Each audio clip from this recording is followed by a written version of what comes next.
दोस्तों कैसे हैं आप सब। उम्मीद है कि आप सब ठीक होंगे और आपकी प्रिपरेशन भी अच्छी चल रही होगी। तो आज का वीडियो का टॉपिक है master strategy for reading comprehension. Reading comprehension एक ऐसा एरिया जो ज़्यादातर एस्पिरेंट्स को ट्रबल करता है। वो vocab and reading comprehension, these are two area. मतलब ग्रामर सब कर लेते हैं बट वो कैब एंड रीडिंग कॉम्प्रिहेंशन ये सबसे ज़्यादा ट्रबल करता है एस्पिरेंट्स को। सो आज की वीडियो में हम रीडिंग कॉम्प्रिहेंशन को लेकर बात करेंगे। उनमें हमारा टाइटल वाले क्वेश्चन, थीम वाले क्वेश्चन, टोन वाले क्वेश्चन हम कैसे डील करेंगे और हमें पैसेज, जंबोल्ड, देन हमारा क्लोज को कैसे डील करना है। So those who are new to this channel, this video is presented by me Rakesh Sharma. I secured All India Rank 5 in CPO 2022 and also got selection through CGL 2022. तो चलिए start करते हैं आज का video. तो सबसे पहले यदि हम कॉम्प्रिहेंशन की बात करें तो सबसे पहले यहाँ पे हम पैसेज को डील करेंगे कि हमें पैसेज को कैसे अप्रोच करना है। Then jumbled sentences, cloze test and vocab वाले जो हमारे क्वेश्चन होते हैं स्पेलिंग टेस्ट में, वहाँ पे हम क्या करते हैं कि हमें स्क्रीन पे चारों ऑप्शन ठीक लगते हैं और हम वहाँ पे फिर कंफ्यूज हो जाते हैं कि विच वन इज़ मतलब रॉन्ग। तो आपको वहाँ पे क्या करना होता है कि आप उसको रफ शीट पे लिखें। यदि आप उसको रफ शीट पे लिखते हैं तो आपको मतलब वहाँ से क्लियरिटी मिलती है ज़्यादा कि कौन सा गलत है। सो आप इसको ध्यान रख सकते हैं for while attempting your spelling test. तो चलिए आज की वीडियो में हमारा सबसे पहला टॉपिक है पैसेज, कि आपको पैसेज को कैसे डील करना है। तो सबसे पहले जो हमारा पैसेज है, पैसेज में आपके पास डॉट्स होने चाहिए। यदि आपके पास डॉट्स हैं देन उसके बाद आपको पैसेज का अप्रोच करना है। तो ये जो हमारे डॉट्स हैं ये आपके क्वेश्चन हैं जो वहाँ पे उन्होंने 4-5 क्वेश्चन दे रखे हैं। तो फर्स्ट फाइंड दोज डॉट्स, कि आपके जो 4-5 क्वेश्चन दे रखे हैं आप उनको रीड करें। आपके पास डॉट्स हो गए then you can go to reading your passage. और जब आपने क्वेश्चंस को रीड किया उस टाइम आपको अपने रफ शीट पे जो कीवर्ड्स हैं इन क्वेश्चंस के वो आपको ध्यान रखना है, क्योंकि फिर वो हमारे माइंड से स्किप हो जाते हैं। तो आपको first right those keywords on your rough sheet. और जो हमारे वहाँ पे होता है कि which one is not correct, तो ये सबसे ट्रबलिंग क्वेश्चन होता है, सबसे टाइम कंज्यूमिंग प्रोसेस मतलब क्वेश्चन। तो आपके वहाँ पे क्या होता है कि एक क्वेश्चन में 3 स्टेटमेंट डाल देंगे, वो which one is not correct या फिर विच वन इज़ करेक्ट। तो आपको इनको कीवर्ड्स अपने पेज पे लिखने हैं और फिर उसके बाद ही आपको मतलब कीवर्ड्स लिखने के बाद आपको पैसेज पे प्रोसीड करना है। तो आपको फर्स्ट रीडिंग में क्या करना है कि जो उसका मेन क्रक्स है आपको वो आइडेंटिफाई करना है, जो आपका रफ आइडिया है। कुछ आपके पास ये क्वेश्चंस के थ्रू आपके पास डॉट्स हो गए हैं और फिर आपको फर्स्ट रीडिंग जब आप करेंगे तो आपको पूरा वो क्लियर हो जाएगा। तो फर्स्ट फाइंड दोज डॉट्स, उसके बाद ही आप पैसेज को रीड करें और आपको फर्स्ट रीडिंग 2 से 3 मिनट में करनी है। यदि आपका पैसेज ईजी है तो you can solve all 4 to 5 question in these 2 से 3 मिनट। इस प्रोसेस में आपको 1 से 1.5 मिनट लगता है। जो आपके 4-5 क्वेश्चन प्लस उनकी जो इंपॉर्टेंट कीवर्ड्स हैं यहाँ पे आपको 1 से 1.5 मिनट लगेगा और यहाँ पे आपको 2 से 3 मिनट। उसके बाद you can start with your question जो आपने वहाँ पे आपके 4-5 क्वेश्चन हैं। तो दिस विल टेक अबाउट 5 से 6 minute. If passage is easy you can attempt that passage इन 5 से 6 मिनट। बट यदि वो डिफिकल्ट है तो उसके बाद आपको फर्स्ट रीडिंग के बाद आपको उसकी सेकंड रीडिंग करनी पड़ेगी। और आपको सेकंड रीडिंग में क्या करना है कि जो आपके लेफ्ट आउट क्वेश्चन हैं, सपोज आपके 5 में से 2 क्वेश्चन सोल्व हो गए और 3 बाकी हैं, तो आपको इन 3 क्वेश्चन के कीवर्ड्स को ही पकड़ना है। And if you have any doubt mark for review हमारे पास होता ही है। तो आपको मार्क फॉर रिव्यू मतलब पूरे आपको इंग्लिश और जीके में मार्क फॉर रिव्यू आपका सबसे बड़ा सेवियर है। तो आप मार्क फॉर रिव्यू का मैक्सिमम यूज़ करें, क्योंकि हमारे लास्ट में टाइम बचता है तो आप उस टाइम को मार्क्स में कन्वर्ट कर सकते हैं। सो आपको मार्क फॉर रिव्यू का यहाँ पे सबसे ज़्यादा यूज़ करना है। और आपको जब आप फर्स्ट उसमें रीड करते हैं अवॉइड डाटा। यदि आपके 4-5 क्वेश्चन में डाटा का कोई यूज़ नहीं है तो आप डाटा पर फोकस करो ही मत। यदि कुछ आप एग्जांपल डाल रखे हैं, एग्जांपल बस आपके पैसेज को लेंथी बनाते हैं, उससे ज़्यादा उसको मतलब बहुत कम उसकी यूज़ होता है। तो you can skip data if it is not necessary और आपके examples you can skip that. तो आपको जो मेन करेक्ट है आपको बस वही पढ़ना है। वो आपको क्वेश्चन जब आप देखेंगे उससे आपको आइडिया हो जाएगा कि आपको क्या छोड़ना है और आपको क्या पढ़ना है। इसके बाद जो थीम वाले क्वेश्चन होते हैं, थीम वाले क्वेश्चन में जो मैं यूज़ करता था दैट इज़ ब्रॉडेस्ट आस्पेक्ट। जो ऑप्शन आपका ब्रॉडेस्ट होगा वही आपका मतलब 99% केसेस में वो आपका आंसर होगा। सो एग्जांपल यदि हम लें, आपके पास 4 ऑप्शन हैं, radio, phone, satellite and technology. So technology सबसे ब्रॉड है, मतलब ये पूरा तीनों चीज़ें टेक्नोलॉजी का ही पार्ट है। सो टेक्नोलॉजी विल मतलब 90% केसेस में हमारा आंसर यही होगा। So this is about theme and crux वाले question. So keep the broadest aspect as your answer. Then vocab वाले क्वेश्चन में आपको क्या करना है, वोकैब में यदि आपको आइडिया होगा कि हमारा पैसेज किस चीज़ पे है, उसके बाद आपको जो जहाँ पे वो वर्ड गिवन है उस सेंटेंस का पॉजिटिव नेगेटिव सेंस, मतलब उस सेंटेंस में उस वर्ड की मतलब क्या सेंस है, पॉजिटिव या फिर negative, and based on that you can eliminate your options. और एसएससी की खास बात क्या है कि वो यदि आपको वोकैब वाले क्वेश्चंस में ओड वन आउट यदि आपका क्लियर है तो आप इजीली उसको अटेम्प्ट कर लेंगे। So apply this technique in your vocab question, चाहे वो कॉम्प्रिहेंशन में हो या फिर आपके डायरेक्ट वाले हों। तो आजकल जो हमारे वर्ड्स आ रहे हैं वो वोकैब वाले भी सेंटेंस बेस्ड आ रहे हैं। तो you can apply that technique मतलब this technique in those question, तो आप उसको कवर कर लेंगे। इसके बाद यदि हम क्लोज टेस्ट की बात करें तो क्लोज टेस्ट में भाई ये हमारा जो पूरा कॉम्प्रिहेंशन पार्ट है इसमें अंडरस्टैंडिंग मैटर करती है, बीट पैसेज, आपका क्लोज टेस्ट या फिर हमारे जंबल वर्ड्स। जंबल वर्ड्स में हालांकि कुछ टेक्निक्स होती हैं through which you can eliminate your options. तो क्लोज टेस्ट में आपको फर्स्ट गो मतलब पूरे पैसेज की जो हमारा 4-5 सेंटेंसेस होते हैं उसके आप गो थ्रू हो जाए, fast reading, fill easier ones, मतलब जो आपको फर्स्ट रीडिंग आ रहे हैं, यू कैन फिल दैट। उसके बाद जो आपका उसका इंटेंशन है, उसका क्या प्लॉट है, वो आपको समझ में आ जाता है फर्स्ट रीडिंग के बाद।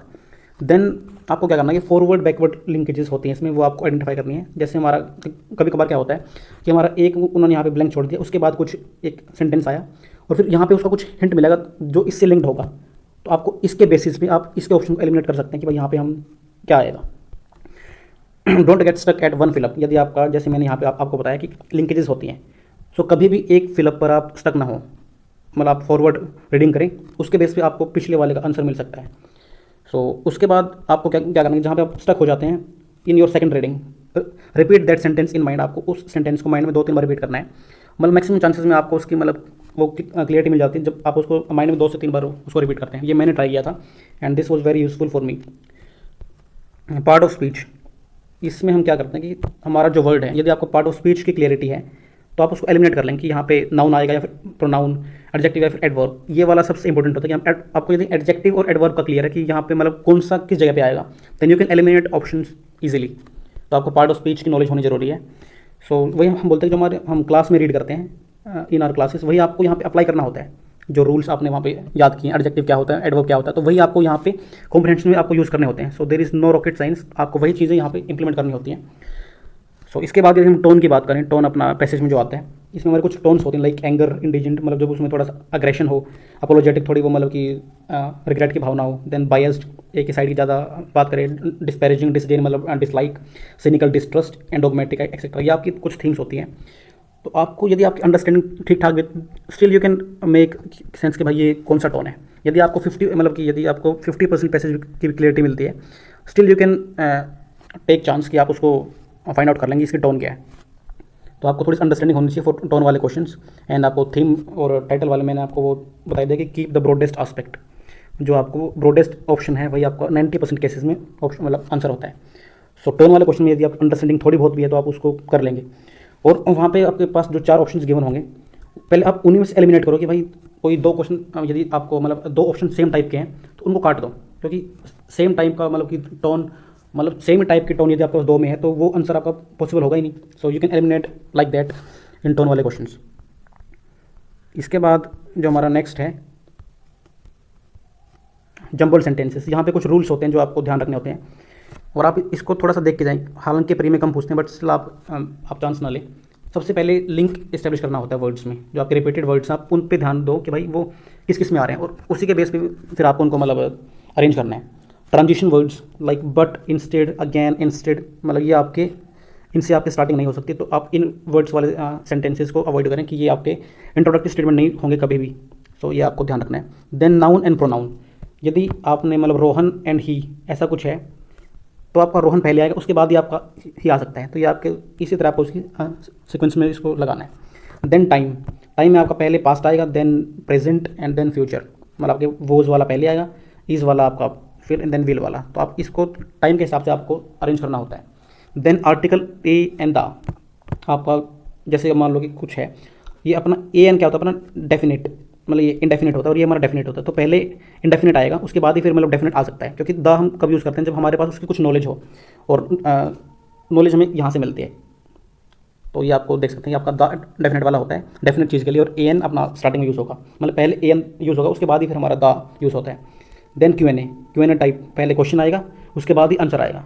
सो ये उल्टा पॉसिबल नहीं है, तो आप एलिमिनेट कर सकते हैं इसके थ्रू कि आपको कौन सा ऑप्शन में ये मतलब फॉलो नहीं हो रहा है। देन प्रॉब्लम देन सॉल्यूशन, उल्टा इसका मतलब पॉसिबल नहीं है, तो आप इसको ध्यान रखें। देन दिस दैट दीज, मतलब ये कब यूज़ होंगे जब आपको चीज़ें ऑलरेडी गिवन हो, ऑलरेडी डिस्कस के लिए हो, ये चीज़ें यूज़ होती हैं। Then acronym and full form, यदि आपके पास कोई पैसेज है उसमें यदि राइट टू एजुकेशन दिया है, उसके बाद ये RT ब्रैकेट में लिखा है, तो इसके बाद ही हम इसको आगे यूज़ कर सकते हैं। तो ऐसा नहीं कि हम इसको RT को पहले यूज़ कर लेंगे और बाद में उसका फिर मतलब किसी अलग लाइन में इसका फुल फॉर्म देंगे। तो पहले फुल फॉर्म आई, उसके बाद ही हम उसका एक्रोनियम को यूज़ कर सकते हैं। देन इसके बाद थ्योरी, पहले थ्योरी का जो अपना कंटेंट है उसके बाद एग्जाम्पल आएगा। सो पहले थ्योरी देन एग्जाम्पल देन कोज इफेक्ट वाले हमारे जो लिंकेजेस होते हैं। तो ये आपको लिंकेजेस फाइंड करने में हेल्प करेंगे कि पहले कौन सा आएगा, ट्रांजिशन वर्ड्स कौन से होते हैं, इंट्रोडक्शन में हम क्या यूज़ कर सकते हैं। सो ये हमारा पूरा जंबल सेंटेंसेस के लिए रहा कि आपको ये थोड़े से हिंट यहाँ से आपको मिल सकते हैं। इसके बाद प्रायोरिटी, यदि आप पेपर में बैठे हैं, आपके पास टाइम कम है, तो आपको कौन सी चीज़ पहले करनी है। तो सबसे पहले आपको क्लोज टेस्ट देना है। क्योंकि क्लोज टेस्ट में क्या है कि आपकी 4-5 लाइन का पूरा क्लोज टेस्ट होता है, उसमें आपके 5 क्वेश्चन होते हैं, तो आप इसको 2 से 3 मिनट में अटेम्प्ट कर लेंगे। तो आपके first priority should be cloze test. इसके बाद आपका second priority should be passage, क्योंकि पैसेज में 4-5 क्वेश्चन होते हैं और ये सारे इंटरलिंक्ड होते हैं, मतलब सेम पैसेज, मतलब सेम कंटेंट के बेसिस पे आपको 4 से 5 क्वेश्चन अटेम्प्ट करने हैं। तो your second priority should be passage. Third jumbled, क्योंकि जंबल्ड में क्या है, पहले तो ये पूरा मतलब इनका कोई मतलब कि आपको हेड टेल पूरा इसका निकालना, तो आपको अंडरस्टैंड करना पड़ता है। तो your jumbled sentences should be last priority, क्योंकि यहाँ पे इनका ना कोई सिर है ना कोई टांग है, तो ये आपको पूरा उसको स्ट्रक्चर मतलब आपको फ्रेम करना पड़ता है। तो your jumbled sentences should be last priority. तो इसके बाद ये this was my strategy in last days. यदि आपको ये अच्छे लगे then you can follow this, क्योंकि मैंने ये ट्राई किया था and this was useful for me during my preparation in CGL CPO CHL जो भी मैंने एग्जाम दिए थे। तो लास्ट टाइम पे जो मैंने ट्राई किया था वो आप यहाँ पे मैं आपको डिस्कस करूँगा। तो सबसे पहले जो मैंने एज्यूम किया कि आपका स्कोर सभी सब्जेक्ट में सेम, मतलब आपका सेम, आपके सभी मतलब इक्वली प्रिपेयर्ड हैं, तभी ये आपके मतलब काम आएगी। अब मान लो आपके पास टाइम फिक्स है, 30 डेज़ का टाइम है। यदि आप 100% एफर्ट्स लगाते हैं ऑन दैट सब्जेक्ट, तो आपको जैसे मान लो अभी आपके 25 नंबर है, यदि आप 30 दिन पूरा मैथ को देंगे तो यू कैन रीच मतलब 30 से 35 का आपका स्कोर आ जाएगा, यदि आप ढंग से उसको तैयार करेंगे। सेम इन GS, आपका GS में सबसे कम स्कोर इंप्रूव होगा, चाहे आप 30 दिन में कितना कुछ भी रीड कर लें। तो GS और मैथ में स्कोर इंप्रूवमेंट के चांसेस थोड़े से कम होते हैं। बट यदि हम इसी टाइम पे रीजनिंग और इंग्लिश की बात करें, तो रीजनिंग में यदि आपका टाइम अभी 25 मार्क्स है, तो आप इजीली उसको 42 से 45 तक लेके जा सकते हैं। एंड यदि आप सेम, यदि आपका इंग्लिश में यदि आपके 25 हैं, तो आपको 30 दिन में आप इसको सेम 42 से 45 तक लेके जा सकते हैं। Even 45+ you can score in these 30 days. तो भाई हमारा जो अल्टीमेट एम है वो क्या है कि हमें स्कोर करना है, चाहे वो हम मैथ से करें या GS से करें, क्योंकि यहाँ पे क्या है कि GS लिस्ट प्रोडक्टिव है, GS का सिलेबस सबसे ज़्यादा है और SSC का GS इज़ वेरी अनसर्टेन, आपको कुछ नहीं पता कि कहाँ से क्या डाल देंगे वो। बट जो आपके रीजनिंग है, रीजनिंग का पैटर्न, इंग्लिश का पैटर्न लगभग फिक्स होता है, तो आपको इन 2 सब्जेक्ट पे ज़्यादा फोकस करना है। This is what I followed and ये मेरे लिए बहुत यूज़फुल था, क्योंकि यहाँ पे हमारा जो चांसेस ऑफ इंक्रीमेंट है वो सबसे ज़्यादा है। तो रीजनिंग और इंग्लिश में आप फोकस कर सकते हैं, क्योंकि हमारा ultimate aim is to score good, चाहे वो हम मैथ में करें, GK में करें, रीजनिंग में करें, तो वो आपके मतलब आप इसको ट्राई कर सकते हैं। बट यदि आपका कोई सब्जेक्ट ज़्यादा ही वीक है देन इट फेल्स। यदि आपका कुछ किसी में ज़्यादा ही वीक है तो आप उस केस में आप इसको अप्लाई नहीं करेंगे। यहाँ पे क्या है, यदि आपके लगभग सभी सब्जेक्ट्स इक्वली प्रिपेयर्ड हैं then you can try this. और भाई इसमें क्या है कि रिड्यूस, अब मान लो कि आपने ये वाली स्ट्रेटजी ट्राई की है, भाई इसका मीनिंग ये नहीं कि आप मैथ और GK को बिल्कुल ही छोड़ देंगे। अब मान लो कि आप अभी से पहले मैथ में 4 घंटे दे रहे थे, तो अभी आपको 4 से 3 पे आना है। ये नहीं आप मैथ को बिल्कुल छोड़ देंगे, और आपको यदि आप GS में 1.5 घंटा दे रहे थे तो आप इसको 1.5 से 1 पे ले आओ। एंड ये जो हमारा यहाँ से मैं 2 घंटे मिले, मतलब 1.5 घंटा, you can devote this time for reasoning and English. तो यहाँ पे आप इस टाइम पे फोकस कर सकते हैं रीजनिंग एंड इंग्लिश, क्योंकि यहाँ पे आपका स्कोर इंप्रूव होने के चांसेस ज़्यादा होते हैं एज़ कम्पेयर टू मैथ और GK। And don't follow this strategy blindly, as I said कि भाई ये जब आपके सब्जेक्ट्स लगभग इक्वली प्रिपेयर्ड हैं then you can follow this. यदि आपका कोई सब्जेक्ट वीक है then you can not take risk कि आप उसको छोड़ के बिल्कुल ही, यदि आप मान लो आपके मैथ में 15 नंबर आ रहे हैं and you apply this strategy, तो देन इट विल फेल कि भाई आपका मैथ में फिर बिल्कुल डाउन हो जाएगा। So don't follow this strategy blindly. यदि आपके सभी इक्वली प्रिपेयर्ड हैं then you can go for this strategy. This is what I did in my last 30 days. सो यदि आपको वीडियो अच्छी लगी है तो you can share this videos with your friends. आप इसको चैनल को सब्सक्राइब कर सकते हैं if you have not subscribe yet. And that's all for the day, have a nice day. And भाई अभी 30 दिन बाकी हैं, तो आप अपने तैयारी को पूरे मिशन मोड में रखो। These 30 days preparation can boost your score. यदि आपका स्कोर 120 भी है इस टाइम पे, आप 150 तक जा सकते हैं, क्योंकि जो हमारा माइंड होता है वो क्या करता है कि जो हमारे लास्ट के 30 डेज हैं इसमें ये सबसे ज़्यादा एक्टिव होता है, मतलब जो हमारी कैप्चरिंग पावर है वो इस टाइम पे सबसे ज़्यादा होती है।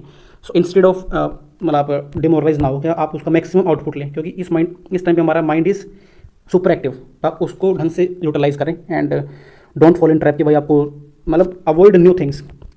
ये सबसे इंपॉर्टेंट चीज़ है इस टाइम पे, अवॉइड न्यू थिंग्स। आप कोई भी नई चीज़ ना पढ़ें and keep revising your what you have read yet. तो आपने जो भी अब तक पढ़ा है आप उसी पे ज़्यादा फोकस करें and don't try new things. So that's all for the day, have a nice day.